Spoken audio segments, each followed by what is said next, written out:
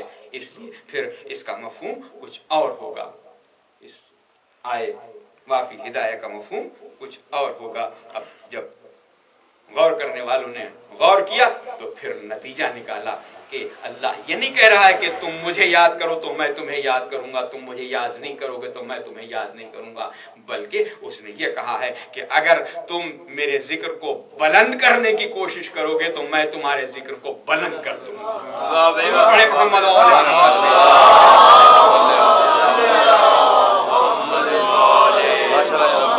اگر تم میرے ذکر کی حفاظت کرو گے تو میں تمہارے ذکر کی حفاظت کروں گا۔ تم اگر میرے ذکر کی سربلندی کے در پہ ہوگے، تم چاہو گے کہ میرا ذکر سربلند ہو جائے، تو میں تمہارے ذکر کو ایسا سربلند کروں گا کہ دنیا دیکھتی رہ جائے گی۔ یہ سارے واقعات آپ کے سامنے ہیں کہ جن جن بندوں نے اس کے ذکر کو بلند کرنے کی کوشش کی، ان کے ذکر کو اس نے ایسا بلند کیا کہ وہ ذکر ہمیشہ ہمیشہ کے لیے قائم ہو گیا۔ واہ بھائی واہ، واہ بھائی واہ، واہ بھائی واہ۔ جناب ابراہیم خلیل اللہ اللہ کے حکم سے اپنی زوجہ اور چہیتے بیٹے کو بے آب و گیاہ میدان میں لا کے چھوڑ گئے۔ اب کوئی پوچھے ان سے، یا نبی اللہ یہ آپ کیا کر رہے ہیں؟ نہ کوئی راستہ ہے، نہ کوئی سبیل ہے، کوئی پوری تاریخ آپ کے سامنے قرآن گواہی دے رہا ہے کہ خود دعا کرتے ہیں کہ میں نے اس وادی بے آب و گیاہ میں اسے چھوڑ تو دیا ہے تاکہ یہ میری ذریت مسلمانوں میں قرار پائے، واہ بھائی واہ، مسلمین میں قرار پائے۔ واہ بھائی واہ۔ ان کی نگاہ دیکھ رہی ہے کہ وہ ایسا کیوں کر رہے ہیں، وہ اللہ کے ذکر کی سربلندی کے لیے یہ قربانی پیش کر رہے ہیں۔ واہ بھائی واہ۔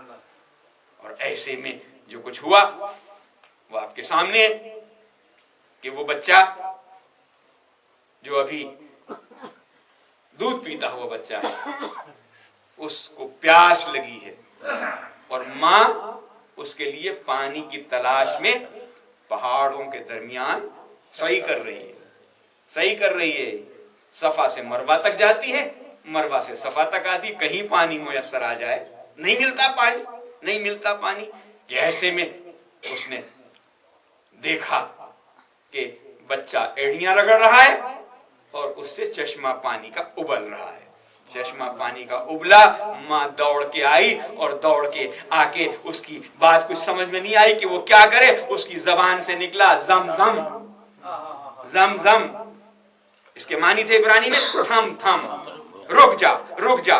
وہ پانی کو روک رہی تھی، اس چشمے کا نام ہی زمزم پڑ گیا، اور اس دن سے لے کے آج تک دنیا، سائنس کی دنیا یہ تلاش نہیں کر سکی کہ یہ پانی آتا کہاں سے ہے۔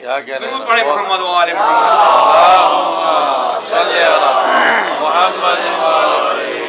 بہت اچھی مثال دی جناب، بہت۔ اور جناب جب یہ ذکر قائم ہو گیا تو پھر اللہ نے کہا کہ تم نے ہمارے ذکر کی سربلندی کے لیے ایسی قربانی دی ہے، تو اب ہم تمہارے ذکر کو ایسا سربلند کر دیں گے کہ رہتی دنیا تک ساری امت مسلمہ حج کرنے آئے گی تو اس سارے ذکر کو یاد کرے گی کہ جس طریقے سے جناب ہاجرہ دوڑی تھی، اسی طریقے سے سب کو صحیح کرنی ہے، سب کو صحیح کرنی ہے، صفا و مروہ کے درمیان اسی طریقے سے سب کو صحیح کرنی ہے۔ کیوں؟ اس لیے کہ انہوں نے اللہ کے ذکر کی سربلندی کے لیے قربانی دی تھی، تو ان کے عمل کو حج کا رکن بنا دیا۔ سبحان اللہ جناب۔ اب اگر کوئی چاہے کہ نہیں اس کو چھوڑ دے اور چھوڑ کے حج مکمل کرے تو قرآن کہتا ہے تمہارا حج نہیں ہوگا، تمہارا حج ہوگا اسی وقت کہ جب تم جناب حاجرہ کی سعی کی تعصی کرو۔ واہ واہ سبحان اللہ۔ اللہ نے اس ذکر کو بلند کر دیا۔ اب پورے واقعات تاریخ اسلام کے اور تاریخ عالم کے آپ دیکھیں تو ہر جگہ یہی ملے گا کہ جس نے اس کے ذکر کو بلند کرنے کی کوشش کی اللہ نے اس کے ذکر کو اتنا بلند کر دیا، اتنا بلند کر دیا کہ دنیا اگر اسے مٹانے کی کوشش بھی کرے تو مٹا نہیں سکتی۔ نہیں واہ واہ واہ سبحان اللہ ماشاء اللہ جی، بہت خوب، سبحان اللہ جناب۔ میں اس مختصر سی تقریر میں آپ کے سامنے اسی بات کو چھیڑ دوں کہ اگر حسین نے اللہ کے ذکر کو بلند کرنے کے لیے قربانی دی ہے تو اللہ نے کہا کہ میں تو اس ذکر کو اتنا بلند کروں گا، اتنا بلند کروں گا کہ دنیا مٹ جائے لیکن اس ذکر کو مٹا نہیں سکے۔ واہ واہ واہ واہ محمد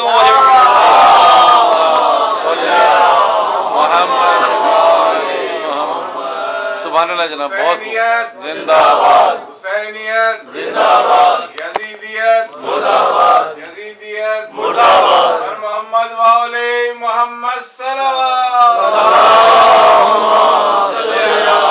محمد والی محمد۔ دنیا کی پوری قوتیں اپنی طاقت استعمال کر کے تھک گئیں، حکومتوں کی قوتیں، پروپیگنڈے کی قوتیں، مال و دولت کی قوتیں، جتنی قوتیں تھیں سب لگ گئیں کہ ذکر حسین کو مٹا دیں، لیکن اللہ نے کہا نہیں، حسین نے میرے ذکر کو بلند کیا ہے، میں اس کے ذکر کی حفاظت کروں گا، اس نے میرے ذکر کی حفاظت کی ہے، میں اس کے ذکر کی حفاظت کروں گا۔ اور آج آپ کے سامنے ہے، کم از کم ہم اس دور میں تو اس بات کا اقرار کر ہی سکتے ہیں کہ بم دھماکے ہوتے رہیں، کیا کہنا جناب، بہت خوب، گولیوں کی بوچھاڑ ہوتی رہے، لیکن کوئی کمی آ سکتی ہے؟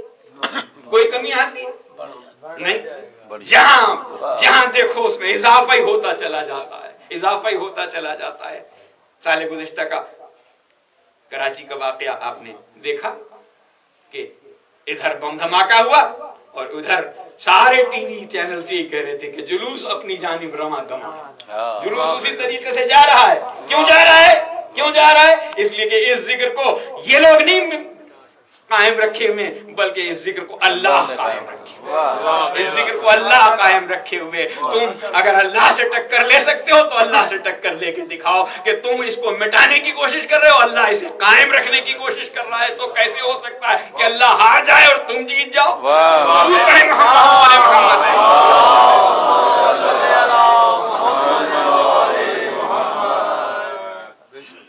یہ تو ہو ہی نہیں سکتا کہ اللہ ہار جائے، نہیں، اللہ نے اس ذکر کو باقی رکھا ہے، اس طرح سے باقی رکھا ہے کہ اس ذکر کو باقی رکھنے کے لیے وہ ذہن فراہم کیا، وہ کیفیت فراہم کی کہ جس میں کچھ اور نظر ہی نہیں آتا، ہم مٹ جائیں گے لیکن حسین کا نام باقی رکھیں گے، کیا کہنا، حسین کا تذکرہ باقی رکھیں گے۔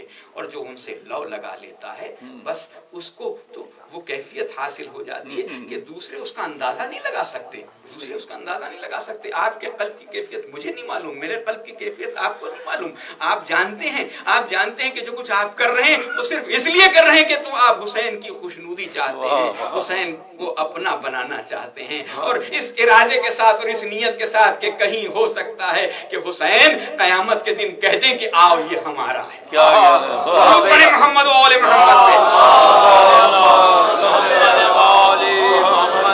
نعرہ تکبیر، نعرہ رسالت، یک زبان نعرہ حیدری، بلند تر صلوات۔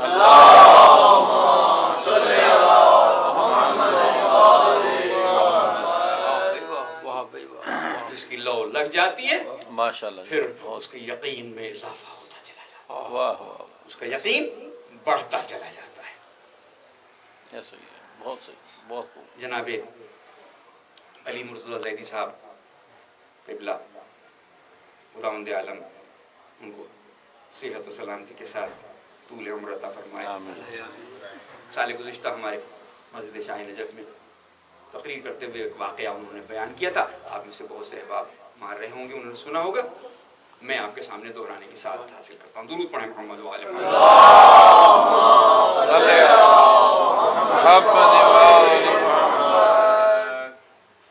یہ سچا واقعہ ہے. ان کے ایک دوست PIA کے اعلیٰ عہدے پر فائز، ان کی والدہ گرامی ایسی سچی عزادار تھی کہ مرض ایسا تھا کہ اگر زیادہ ایگزرشن لیتی تھی تو خون کی قے ہونے لگتی تھی. لیکن انہوں نے اپنے گھر والوں کو کہہ رکھا تھا کہ میں جب مجلس پڑھنے جاؤں، سوسخانی کرنے جاؤں تو مجھے کوئی روکے نہ. اس مرض میں بھی وہ کبھی دریغ نہیں کرتی تھی کہ کسی مجلس کو ترک کر دیں. بیماری اپنی جگہ پر، علاج اپنی جگہ پر ہو رہا ہے، لیکن حسین کا تذکرہ کبھی اس سے باز نہیں آتی تھی. انتقال ہو گیا اور شاید وصیت تھی کہ میری میت کربلا لے جائی جائے. زمانہ وہ تھا کہ ایران عراق کی جنگ ہو رہی تھی، کسی کو میت لے جانے کی اجازت نہیں تھی. انہوں نے اپنی والدہ کا جسد امانتاً محفوظ کر دیا کہ جب اجازت ملے گی تو لے جاؤں گا. کئی برس گزر گئے، اجازت نہیں ملی اور آخر کار کوشش برابر ہوئی. جب اجازت ملی تو وہ اس بات پہ تیار ہوئے کہ میں اپنی والدہ کا جسد لے جاؤں. لیکن چونکہ یہ بھی سچے مومن تھے اور یقین تھا اپنی والدہ کی کاوش پر، تو انہوں نے یہ اعلان کیا کہ اگر میں نے اپنی والدہ کا جسد اس عالم میں دیکھا کہ وہ خراب ہو چکا ہے تو میرے عقیدے میں فرق آ جائے گا. یہ عقیدے میں فرق آنا نہیں تھا، یقین کی وہ منزل تھی کہ جو کہلوا رہی تھی کہ دیکھو میں بانگے دہل یہ اعلان کر رہا ہوں کہ اگر میری ماں کے جسد کو کچھ ہو گیا، اس لیے کہ وہ سچی عزادار تھی، اسے کچھ نہیں ہو سکتا. کیا کہنے ہیں. اور جب ان کا جسد امانتاً جو محفوظ کیا گیا تھا نکالا گیا تو ڈاکٹر دیکھ کے اش کر رہے تھے کہ ایک اتنے عرصے کے بعد جو کئی برس کا عرصہ تھا اس میں کوئی تغیر نہیں آیا تھا، بلکہ انہوں نے اس کو وزن کر کے جس طریقے سے اس تابوت کو بند کیا تھا، جب اسے دوبارہ وزن کیا گیا تو وہی وزن نکلا جو پہلے تھا. سبحان اللہ. نعرہ حیدری. ماشاءاللہ جناب، ماشاءاللہ، بہت خوب. وہ چونکہ PIA میں تھے لہذا اپنا سر رسوخ استعمال کر کے وہ اس تابوت کو لے کے پہنچے. ماں بغداد کے ایئرپورٹ پہ پہنچے اور ابھی اس بات کی کوشش کر رہے تھے کہ اس تابوت کو جو فلائٹ کے ساتھ آیا ہے اسے چھڑوائیں. وہ بیان کرتے کہ ایک شخص آیا، اس نے کہا کیا میت لائیں؟ انہوں نے کہا ہاں. اس نے کہا اللہ یہ کاغذ مجھے دیجیے. انہوں نے کاغذ اس کے حوالے کر دیا. وہ سمجھے کہ شاید کوئی یہاں کا کارکن ہے، انہوں نے اس کے حوالے کر دیا. وہ گیا، تھوڑی دیر کے بعد دیکھا تو ٹرالی پر تابوت لیے ہوئے واقع موجود ہوا. انہوں نے کہا مل گیا. کہاں؟ آئیے چلے. وہ لے کے چلا. باہر نکلے، ایک ٹیکسی پہلے سے تیار کھڑی ہوئی تھی. اس نے اس تابوت کو اٹھایا اور اس کی چھت پہ اس کو سہارا دے کے رکھ لیا اور لے کے چلے. جب پہنچے اس منزل پر تو اس نے کہا کہ آپ کو معلوم ہے کہ دفن کرنے سے پہلے سید الشہداء کی زری کا طواف کرایا جاتا ہے. انہوں نے کہا کہ ہاں مجھے خیال نہیں رہا تھا، میں تم سے کہنا بھول گیا تھا. انہوں نے کہا نہیں میں آپ کا انتظام کرتا ہوں. اس نے تابوت اتارا اور زری کا طواف کروایا، روزے کا طواف کروایا، اور اس کے بعد وہ لے کے اسے اس قبرستان میں پہنچا کہ جہاں وہ بتاتے ہیں کہ ایک قبر پہلے سے تیار موجود تھی، ایک قبر پہلے سے تیار موجود تھی، اور ایسے میں انہوں نے دیکھا کہ ایک سید عبا و قبا پہنے ہوئے آئے اور انہوں نے کہا کہ لائیں میں تلقین پڑھتا ہوں، میں تلقین پڑھتا ہوں۔ انہوں نے تلقین پڑھی، تدفین ہوئی، اور تدفین کے بعد انہوں نے بقیہ تلقین پڑھی، اور اس کے بعد یہ جب متوجہ ہوئے کہ ان کا شکریہ ادا کریں تو نہ وہ سید تھے نہ وہ ٹیکسی کا ڈرائیور موجود تھا کہ جو اس میت کو لے کے آیا تھا۔ تو یہ سمجھ گئے یہ سید الشہداء نے اس احسان کا بدلہ دیا ہے کہ جو یقین انہیں اس منزل پر لے آیا تھا انہیں اس جگہ لے آیا۔ ارباب اعزاز، حسین اس ہستی کا نام ہے، اس ہستی کا نام ہے کہ جو اپنے ماننے والوں کو، اپنے چاہنے والوں کو اس درجہ پسند کرتی ہے، اس درجہ نوازتی ہے۔ آپ نے زیارت عاشورہ کے تذکرے میں آپ نے سنا ہوگا کہ ایک شخص کسی روحانی شخصیت کا جاننے والا تھا، بتایا کرتے تھے کہ دیکھو یہ بری باتیں ہیں، انہیں ترک کر دو۔ بات ہوتی رہی اور اس کا انتقال ہو گیا، اور اس کا جب انتقال ہو گیا تو اس روحانی شخصیت نے اسے بہت دنوں تک فراموش کر دیا، لیکن اچانک ایک دن خواب میں وہ انہیں نظر آیا اور خوش و خرم نظر آیا۔ انہوں نے حیران ہو کے پوچھا کہ بھئی تمہارے اعمال تو ایسے نہیں تھے کہ تمہیں آزادی مل جاتی، یہ تمہیں آزادی کیسے مل گئی؟ تو اس نے کہا کہ ہاں میں مرتے ہی عذاب میں گرفتار ہو گیا تھا، لیکن اچانک کل رات سید الشہداء میرے قبرستان میں آئے تو ان کے آنے سے پہلے ملائکہ یہ کہتے ہوئے آ رہے تھے کہ اس قبرستان سے عذاب کو ہٹا لو، اس قبرستان سے عذاب کو ہٹا لو۔ تو جب سید الشہداء کی سواری آئی تو سارا عذاب ہٹایا جا چکا تھا اور میں عذاب سے آزاد ہو گیا۔ انہوں نے حیران ہو کے پوچھا کہ سید الشہداء کس کی زیارت کے لیے آئے تھے؟ کہا کہ ایک مومنہ کوئی دفن ہوئی تھی، اس کی زیارت کے لیے تشریف لائے تھے۔ یہ خواب سے بیدار ہوئے، اس قبرستان کا رخ کیا اور جا کے معلوم کیا کہ اس قبرستان میں کل کوئی میت دفن ہوئی ہے۔ تو بتایا گیا کہ ہاں بہت دور دراز سے کوئی میت آئی تھی، کسی ایک مومنہ کی میت تھی، اور وہ فلاں گاؤں کی رہنے والی ہے، اس جگہ کی رہنے والی ہے، وہاں سے میت آئی تھی۔ یہ تلاش کرتے ہوئے اس جگہ پہ پہنچے اور اس کے گھر والوں سے ملے، اس کے اہلو جو اس کے خاندان والے تھے ان سے ملے اور ان سے پوچھا کہ بھائی یہ آپ نے جس مومنہ کو کل دفن کیا ہے اس کی کیا خصوصیات تھیں؟ کیا یہ بہت زیادہ نمازیں پڑھتی تھی؟ انہوں نے کہا نہیں۔ کیا یہ بہت زیادہ پرہیزگار تھی؟ کہا نہیں، ہمیں تو اتنی ایسی کوئی بات یاد نہیں ہے۔ کہا آپ یہ کیوں پوچھ رہے ہیں؟ تو انہوں نے یہ واقعہ بیان کیا کہ اس طرح سے یہ واقعہ ہوا جس کی وجہ سے میں آیا ہوں، تو میں یہ معلوم کرنا چاہتا ہوں کہ اس کا کون سا عمل تھا کہ جو سید الشہداء کو اتنا پسند تھا۔ تو انہوں نے کہا کہ ہاں ہمیں یاد آیا کہ وہ اور کوئی عمل کرتی ہو یا نہ کرتی ہو لیکن بلا ناغہ زیارت عاشورہ ضرور پڑھتی تھی، زیارت عاشورہ ضرور پڑھتی تھی۔ تو جو زیارت عاشورہ پڑھتا ہے حسین اسے نواز دیتے ہیں، حسین اسے نواز دیتے ہیں۔ بس ارباب اعزاز، میں نے اپنے ذکر کو تمام کیا کہ ہاں حسین وہ ہے کہ جو بے دفن و کفن دفن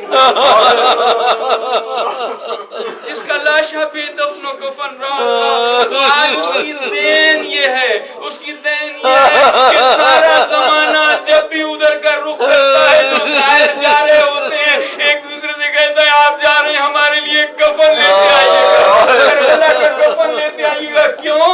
اس لیے کہ یہ کفن دینا اس کا کام ہے جسے خود کفن نہیں ملا، اس کے روزے کے کفن کی ہر ایک کو تلاش ہوا کرتی ہے۔ عجیب بات ہے جسے کفن نہیں ملا اس کے روزے سے کفن منگواتے ہیں، جس کی ردا لٹ گئی اس سے ردائیں منگواتے ہیں۔ یہ اعجاز ہی تو ہے، یہ اعجاز ہی تو ہے کہ کفن دینے والے اپنا کفن کربلا سے منگواتے ہیں اور اپنی چادریں شام سے منگواتے ہیں۔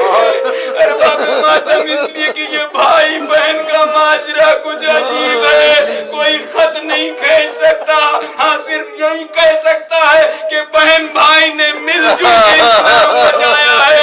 اس لیے اب اللہ ان کے ذکر کو اس طرح سے باقی رکھے ہوئے ہے کہ جہاں حسین کا تذکرہ ہوتا ہے وہاں زینب کا تذکرہ ہوتا ہے۔ ارباب ماتم بس چند جملے اور عرض کروں اور آپ کی مجلس تمام ہو جائے۔ ہاں زینب نے حق ادا کر دیا، زینب نے حق ادا کر دیا، اس لیے کہ جب کربلا کے بعد زینب چلی تھی تو عجیب عجیب تخیلات ہوتے ہیں۔ میرے جد امجد شاہ زید پوری نوحہ کہہ رہے تھے، اس نوحے میں وصیتیں ہیں جناب امام حسین کی جناب زینب کے نام۔ تو آخری مقطع ہے اس کا جو میں آپ کے سامنے عرض کرتا ہوں۔ اس آخری مقطع میں انہوں نے کہا ہے کہ چپ ہو گئے بہن سے یہ کہہ کر حسین شاد، چپ ہو گئے بہن سے یہ کہہ کر حسین شاد، شیعوں کو لے کے خلد میں آنا میری بہن۔ چپ ہو گئے حسین یہ کہہ کر بہن سے شاد، شیعوں کو لے کے خلد میں آنا میری بہن۔ زینب نے پورا انتظام کر لیا کہ جب بھی کوئی چاہنے والا نظر آ جاتا تھا زینب کے دل پہ چھریاں چلنے لگتی تھی۔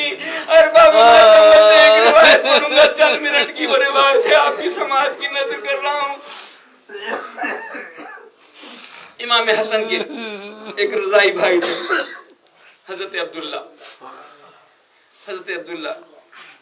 ان کی کیفیت یہ تھی کہ مدینے میں جناب امام حسن سے بہت محبت کرتے تھے اور ظاہر کہ ان کے رضائی بھائی تھے اور امام سے قدم بوس ہوتے تھے جب بھی۔ لیکن جب امام حسن کی زہر خورانی کا واقعہ ہوا تو مدینے سے ایسا دل ٹوٹ گیا کہ وہ مدینے سے ہجرت کر گئے۔ امام حسن کی محبت انہیں مدینے میں رہنے نہیں دیتی تھی کہ جب بھی مدینے آتے تھے تو امام حسن کی یاد اتنی زیادہ آ جاتی تھی۔